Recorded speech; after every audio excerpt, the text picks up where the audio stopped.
I learned the hard way that helping your neighbors can turn into a legal nightmare when a middle-aged woman named Patricia decides she knows better than everyone else in Pine Ridge, Colorado.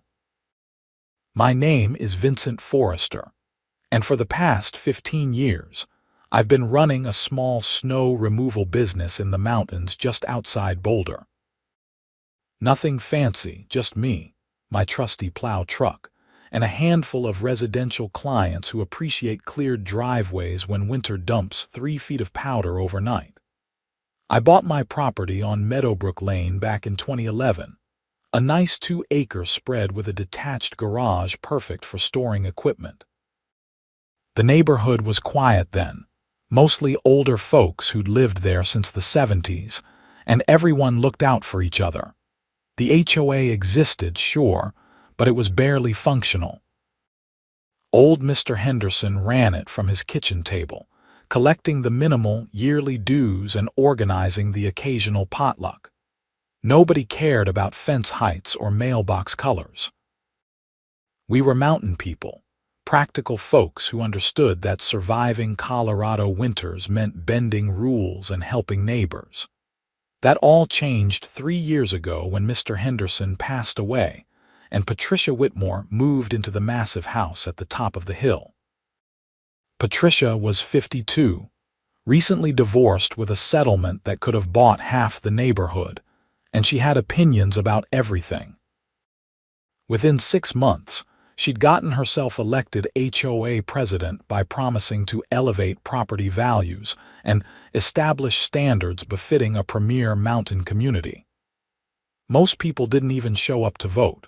I was on a job in Wyoming that week and missed it entirely. Big mistake. The first year under Patricia's reign wasn't too bad.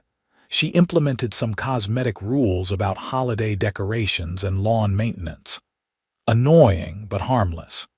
Year 2, she started getting aggressive about vehicles. Commercial trucks couldn't be parked in driveways overnight. That hurt me since I kept my plow truck at home, but I managed by parking it slightly behind my garage where it wasn't visible from the street. Then came this winter, and everything fell apart. December hit Pine Ridge like a freight train. The first storm dropped 28 inches in 36 hours, and my phone exploded with calls. I was out for 3 straight days, clearing driveways, helping elderly neighbors get to medical appointments, making sure people could reach the main road. My truck became a familiar sight on every street in the neighborhood, orange lights flashing, blades scraping asphalt at 5 in the morning. That's when Patricia started leaving notes on my windshield. The first one was almost polite. Mr. Forrester, please be advised that commercial vehicles conducting business on HOA streets requires board approval. Please submit an application at your earliest convenience. I crumpled it up and kept working. Mrs. Chen, 3 houses down, needed to get to dialysis. I wasn't stopping for paperwork. The second note was less friendly. Final warning: unauthorized commercial activity on HOA property will result in fines and legal action. I found it tucked under my wiper after clearing the street so the mail truck could get through. The irony wasn't lost on me. I decided to attend the next HOA meeting, held in Patricia's oversized living room with its vaulted ceilings and gas fireplace big enough to roast a pig. About 12 people showed up, mostly the newer residents who'd moved in over the past few years. The old-timers had given up on HOA meetings after Patricia turned them into parliamentary procedure nightmares. Agenda Item 7, Patricia announced, reading from an actual printed agenda like we were the United Nations. Unauthorized commercial vehicle operation on HOA streets. Mr. Forrester, you've been observed conducting snow removal business using neighborhood roads without proper authorization. I stood up, still wearing my work boots and fleece because I'd come straight from a job. Patricia, I live here. These are public streets maintained by the county. I'm not conducting business on HOA property. I'm driving on public roads to reach my clients. The streets within our community are maintained by our dues, she countered, adjusting her reading glasses. Every time your heavy truck drives over them, you're causing wear and damage that we all pay to repair. The county plows these streets, I said, keeping my voice level. They're public right-of-ways. You can't ban me from driving on public streets. Patricia smiled, and it wasn't a pleasant expression. Actually, Mr. Forrester, if you read Section 12, Paragraph 4 of our updated CC and Articles, which were voted on and approved last spring, the HOA has the authority to regulate commercial vehicle traffic that creates excessive noise, pollution, or infrastructure damage. Your truck qualifies on all 3 counts. I wasn't at that meeting, I protested. I didn't vote on any updates. Absentee votes are counted as abstentions, which default to the majority decision. It's all very clearly outlined in the bylaws. She shuffled her papers. Now, I'm prepared to offer you a commercial activity permit for a fee of $500 per month, plus a $2,000 deposit against potential road damage. The room went silent. Even her supporters looked uncomfortable with those numbers. That's extortion, I said flatly. That's the cost of doing business in a quality community, Patricia replied. Take it or leave it. But if I see your commercial vehicle on our streets conducting unauthorized business again, you'll be fined $100 per occurrence, and we will place a lien on your property for unpaid fines. I looked around the room for support. A few people wouldn't meet my eyes. Mrs. Chen wasn't there, too frail to leave her house on cold nights. The Robinsons, whose driveway I'd cleared a dozen times for free, studied their phones. Only old Tom Webster, who'd lived here since 1974, spoke up. This is ridiculous, Patricia. Vince helps people. He cleared my driveway during that storm last week and wouldn't take a dime. That's very charitable, Patricia said in a tone that suggested it was anything but this organization has rules, and rules apply to everyone equally. No exceptions. I left without another word. There was no point arguing with someone who'd already made up her mind. I went home, cracked open a beer, and stared at the mountain of paperwork on my kitchen table. Legal bills, insurance, equipment maintenance, fuel costs. My margins were already thin. $6,000 a year to Patricia's little fiefdom would sink me.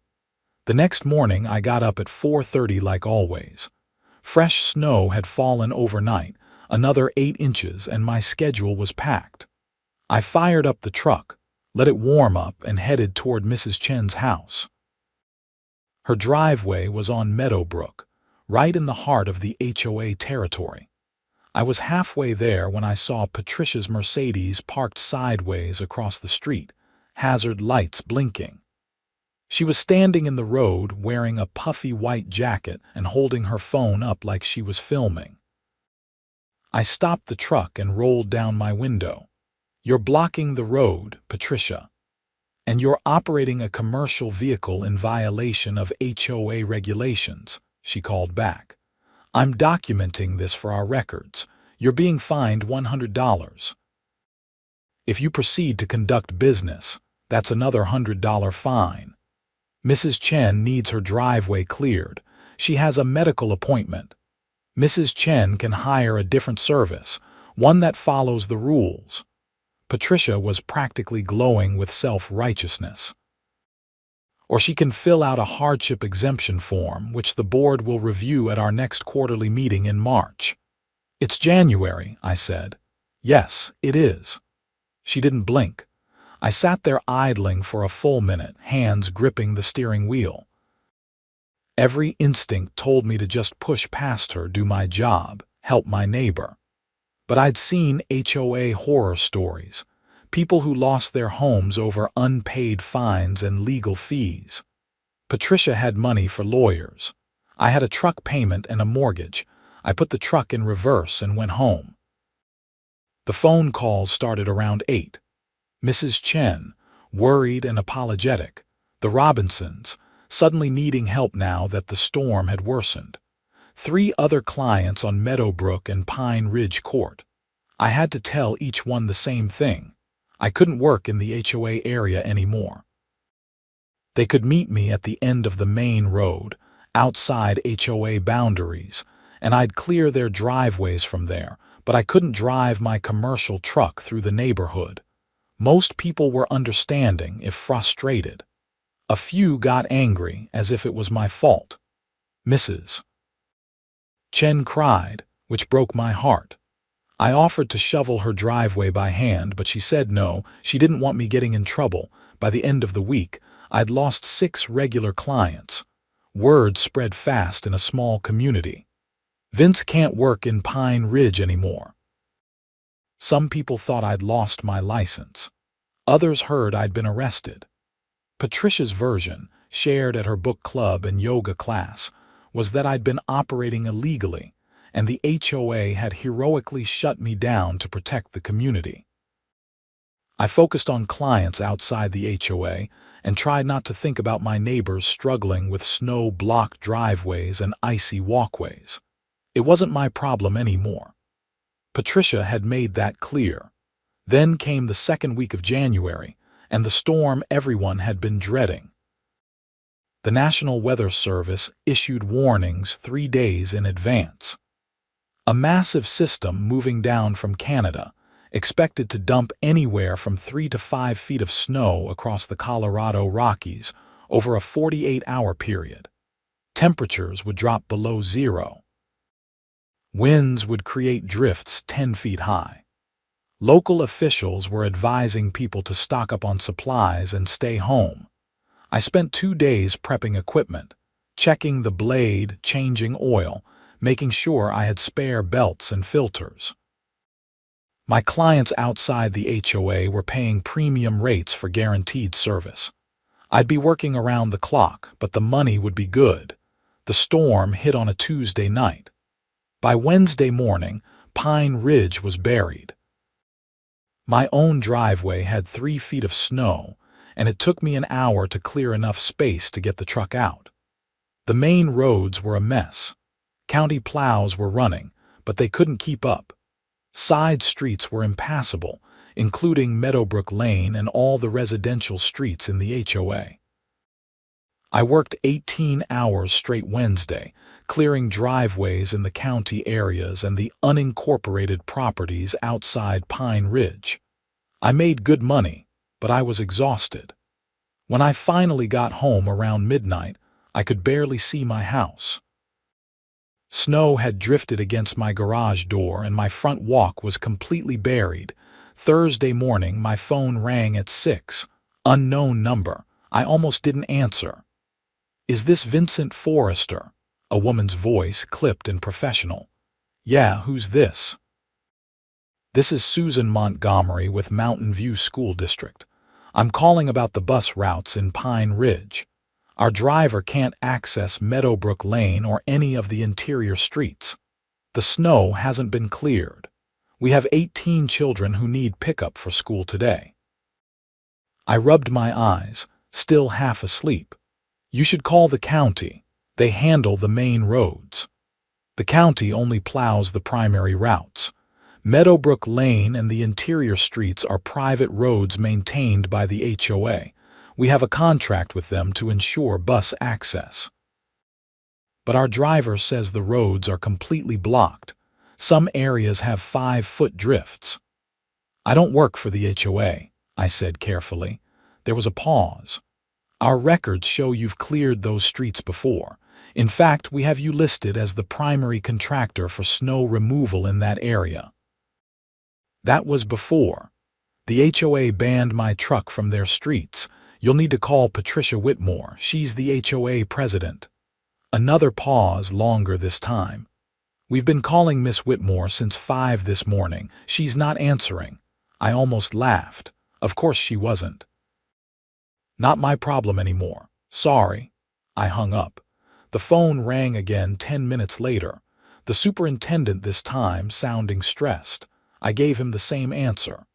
Then the county called, asking if I could do an emergency clear of the Pine Ridge streets. I explained the HOA situation. The county dispatcher was sympathetic, but couldn't help. Private streets, private dispute, nothing they could do. By noon, I was getting calls from neighbors. Not clients asking for help, but people demanding to know why the streets weren't cleared. Apparently, Patricia had been telling everyone that the HOA had everything under control, that professional snow removal was arranged and scheduled.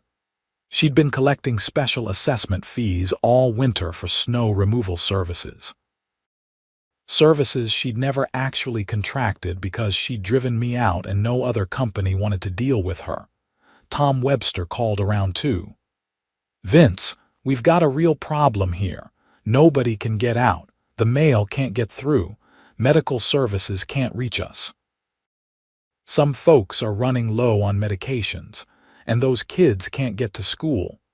Did you call Patricia? She's not answering anyone. Some people went to her house. She's home, her car's in the garage, but she won't come to the door. I think she realized she screwed up and she's hiding." I should have felt vindicated, I really should have, but mostly I just felt tired. "Tom, I can't help. If I drive my truck onto HOA streets, Patricia will find me into bankruptcy. She made the rules. Let her deal with the consequences. This isn't about Patricia anymore," Tom said quietly. "It's about people who need help. Mrs. Chen hasn't had her medication delivered. The Robinson's son has asthma, and they're running out of his inhaler refills. There's an 80-year-old woman on Pine Ridge Court who's on oxygen, and the medical supply company can't reach her house to change her tank." I closed my eyes. "That's not fair, Tom." "No, it's not, but it's the situation we're in." I spent an hour pacing my house, arguing with myself. This wasn't my fault. I hadn't created this situation. Patricia had banned me, threatened me, cost me clients and income. Why should I bail her out? Why should I risk more fines and legal trouble to fix her mistake? Because people were suffering. Because Mrs. Chen needed her medication. Because kids couldn't get to school. Because an elderly woman might run out of oxygen. I grabbed my keys and headed for the truck. Meadowbrook Lane looked like the surface of an alien planet. Snow had drifted in waves across the pavement, some sections nearly level, others with peaks 6 feet high. My truck pushed through slowly, blade down, orange lights spinning.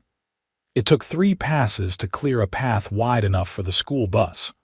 I worked my way through the neighborhood systematically, clearing the main routes first, then the side streets.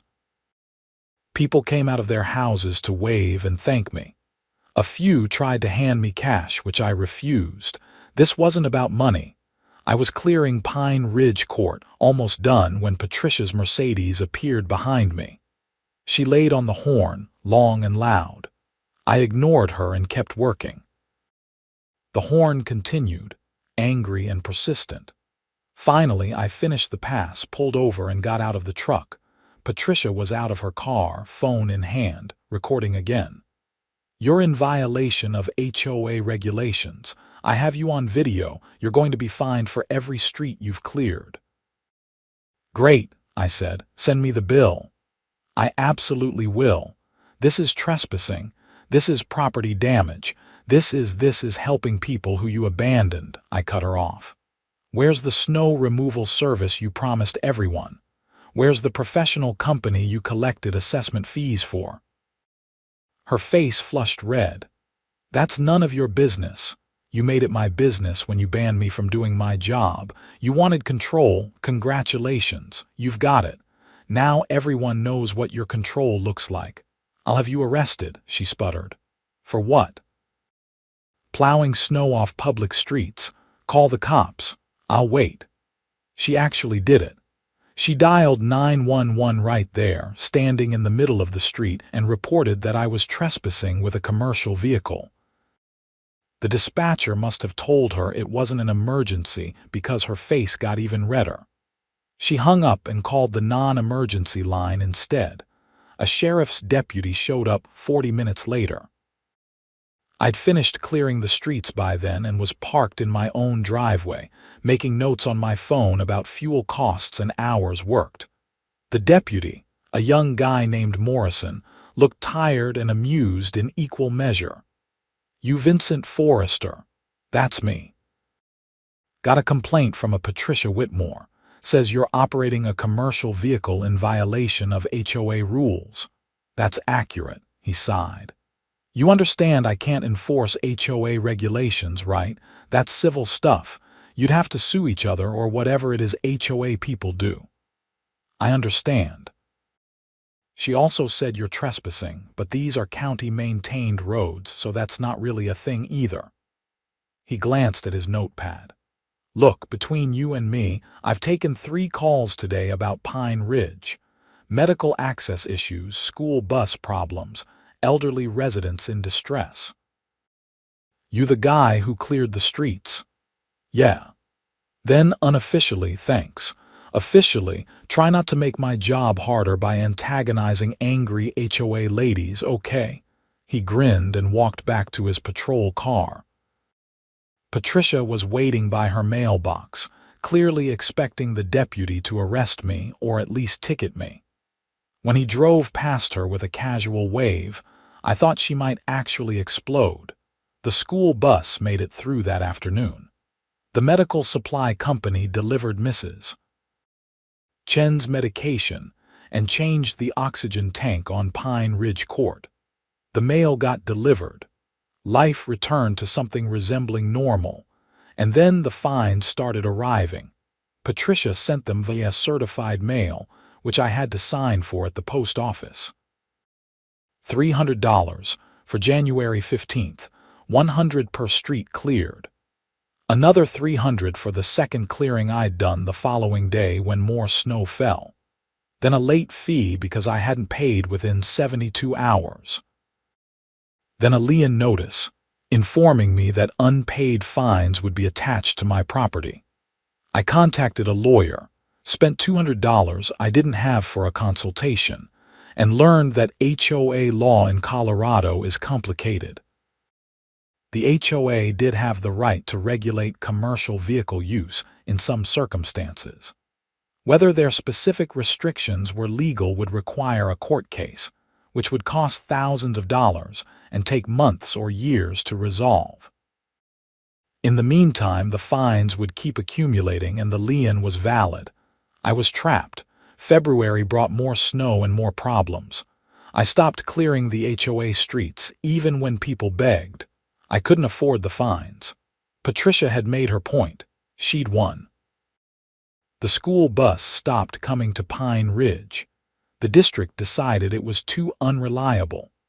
Parents had to drive their kids to the main road, a half-mile walk through snow, to catch the bus there. Some parents just started driving their kids to school themselves when the roads were passable enough. Medical services started refusing calls to Pine Ridge addresses. Too many incidents of ambulances getting stuck or being unable to reach patients.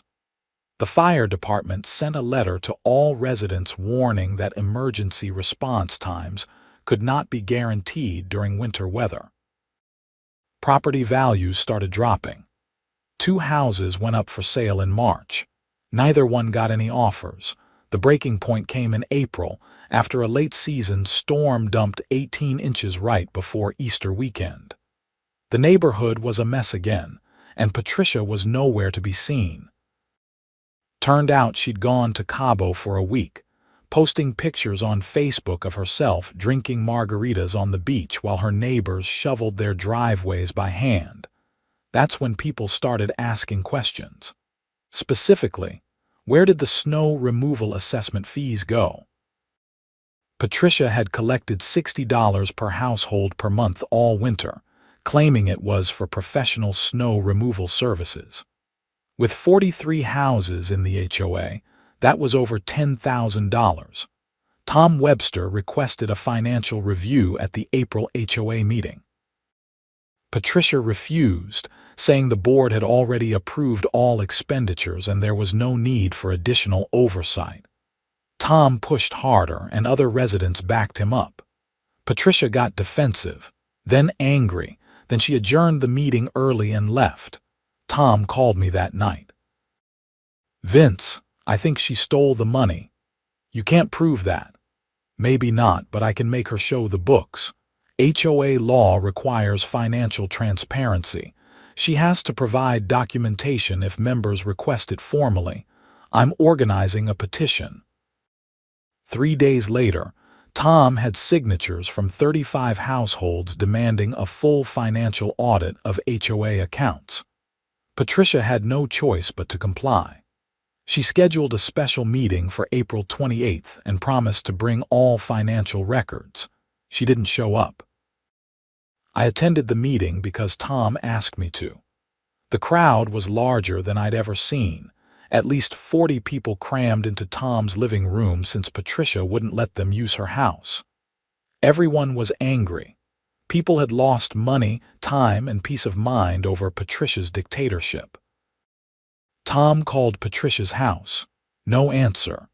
He drove over there. Her car was gone. The house was dark.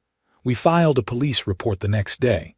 Turns out Patricia Whitmore had drained the HOA bank accounts, approximately $47,000, and disappeared.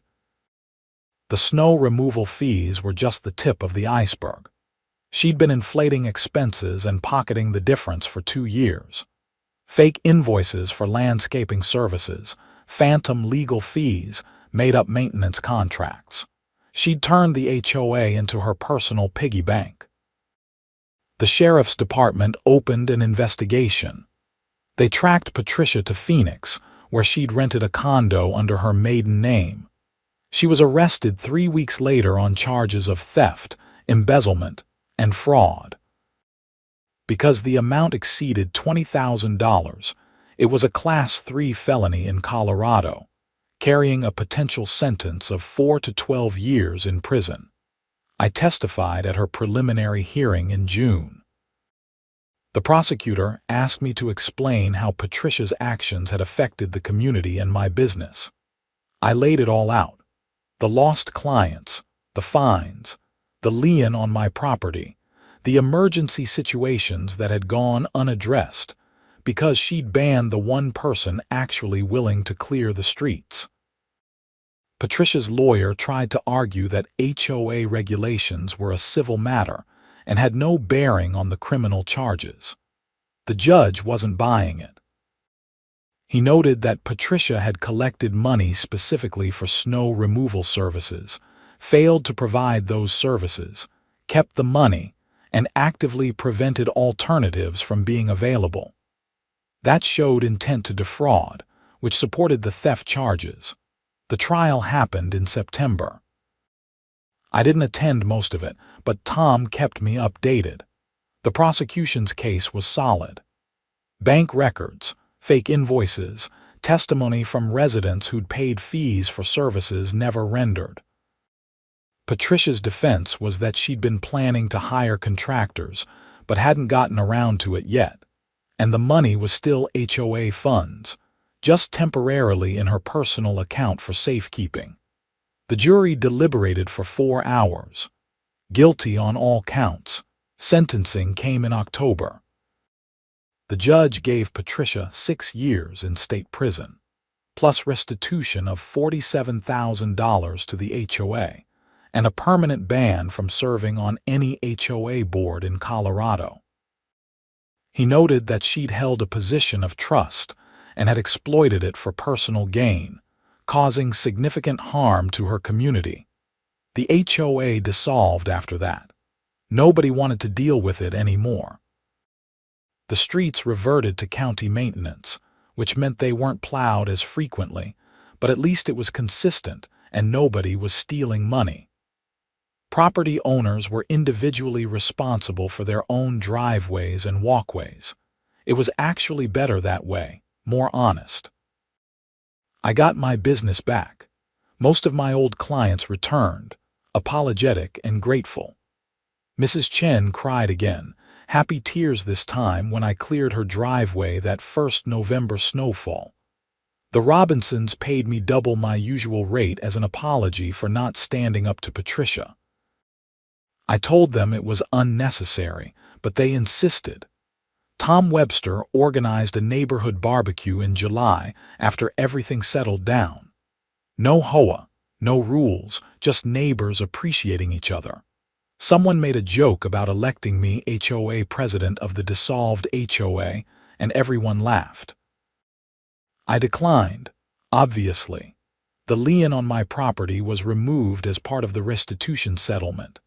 The county prosecutor's office helped expedite that since it was tied to the criminal case. I never saw a dime of the money Patricia stole, but I didn't expect to. The HOA funds went back to the HOA, which used them to pay off debts and cover legal expenses before dissolving. Whatever was left got divided among the members as a final distribution. I got about $300. I spent it on a new snow blower for Mrs. Chen. I still run my snow removal business, still drive the same truck with the orange lights, still get up at 4:30 when storms roll through. The difference now is that nobody questions whether I'm allowed to help people. Nobody threatens fines or liens. Nobody tries to control what I do on public streets. I learned a lot from the whole experience. I learned that HOAs can be weapons in the wrong hands, that good intentions matter less than actual results, and that sometimes the only way to fight petty tyranny is to let it collapse under its own weight. I also learned that communities are stronger when people help each other directly instead of hiding behind rules and regulations. Pine Ridge is a better place now without the HOA. Property values actually recovered once word spread that the organization was dissolved.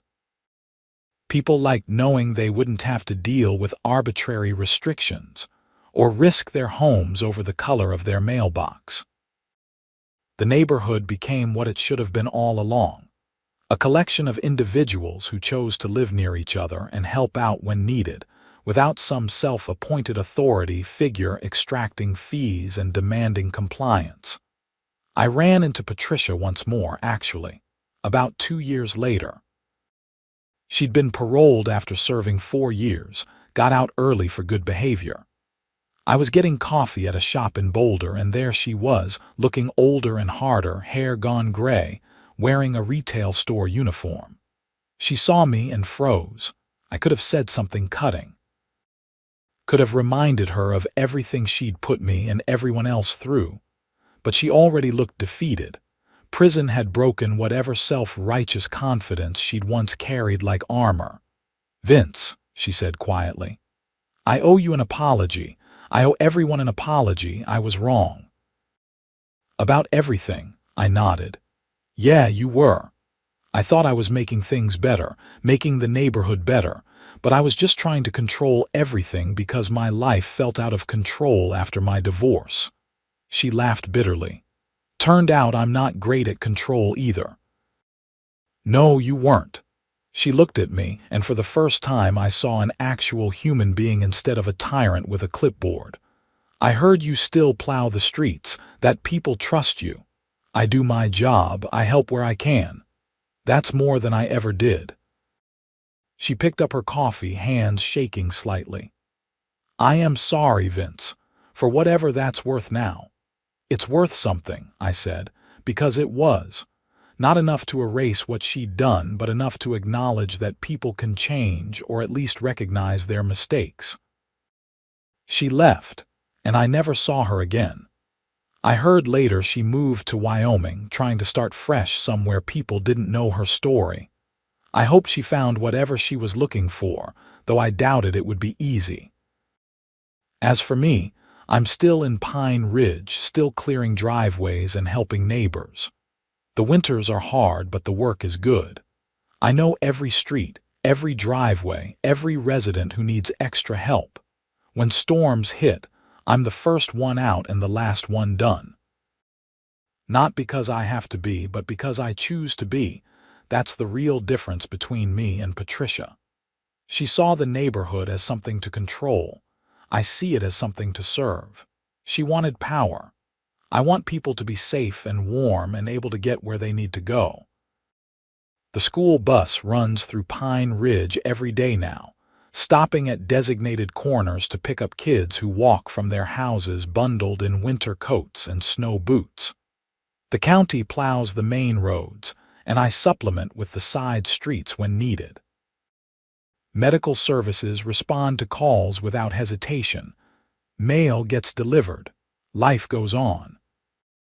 Sometimes, I think about what would have happened if I just paid Patricia's extortion fees, if I'd swallowed my pride and forked over $6,000 a year for the privilege of working in my own neighborhood. Would it have prevented the whole disaster? Would Patricia have continued stealing, just more quietly? Would the community have ever discovered the truth? I don't think so. Tyrants don't stop being tyrants when you enable them. They just get bolder. Patricia would have escalated, found new ways to extract money and exert control. By standing up to her, by refusing to participate in her corrupt system, I forced the situation into the open where people could see what was really happening. It wasn't comfortable. It wasn't easy. People suffered in the short term. But in the long term, the neighborhood is healthier without the infection of Patricia's HOA. Tom Webster and I still talk about it sometimes, sitting on his porch with beers, watching snow fall over the mountains. He says I'm a hero for standing up to Patricia. I tell him I just did what made sense. He says that's what heroes always say. I tell him he's been watching too many movies, but maybe he's a little bit right. Not about the hero part, but about doing what makes sense.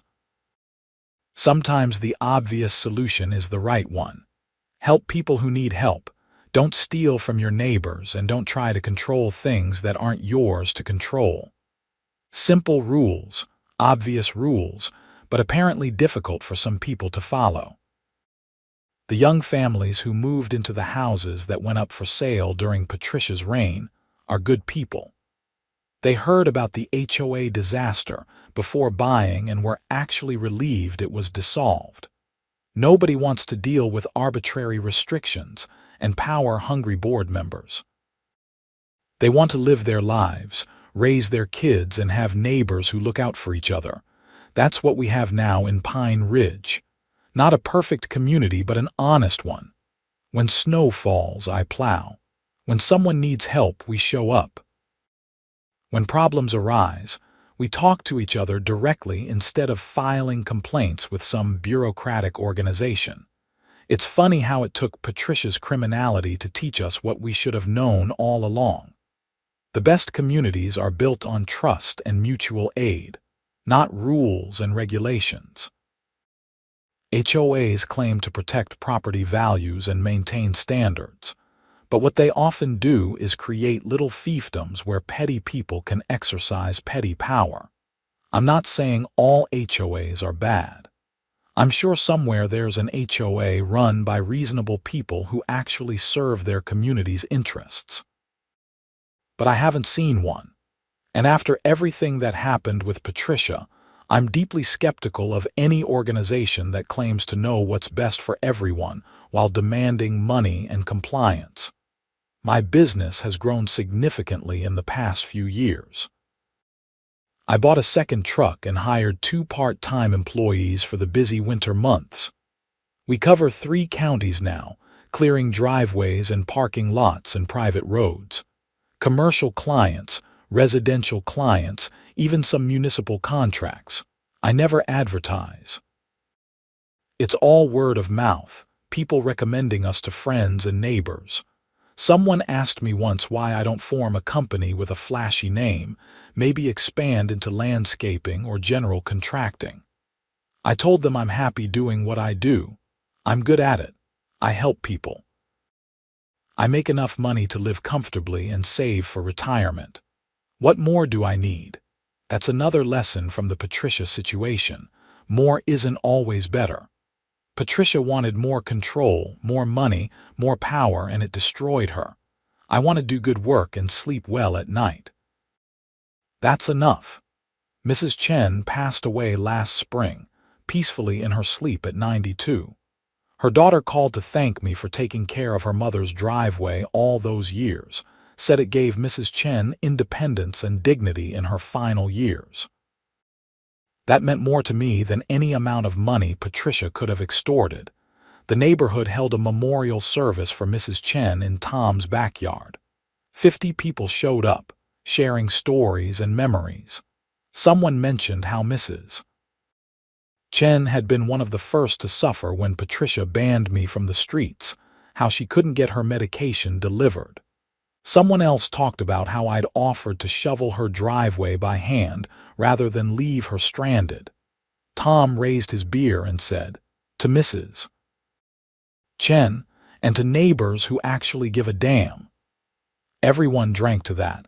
I thought about Patricia in prison while everyone celebrated Mrs. Chen's life. What a waste. Patricia could have been part of this community, could have been respected and valued.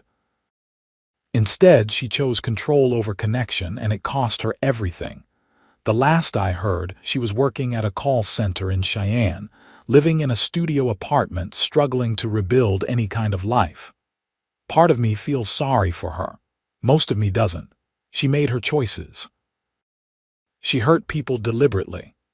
The consequences were appropriate. As for me, I'll be here as long as the snow falls and people need help. I'll keep my truck running, my blade sharp, and my phone charged. When storms roll in from Canada and bury Pine Ridge under 3 feet of powder, I'll be out there at 4:30 in the morning, orange lights spinning, clearing the way for school buses and medical services and neighbors who just want to get to work. No HOA required. No permission needed. Just a man with a truck doing what needs to be done. That's the way it should be. That's the way it will stay. And if anyone ever tries to change it, well, they saw what happened to Patricia. Sometimes the best response to tyranny is simply refusing to participate and letting the whole corrupt system collapse under its own weight. Pine Ridge learned that lesson the hard way. But we learned it, and we're better for it now. The mountains are beautiful in winter when the snow is fresh, and the sky is clear, and the neighborhoods are safe because people help each other without being told. That's the Colorado I love. That's the community I choose to serve. Patricia tried to control that and failed. I just try to support it and succeed. The difference is everything.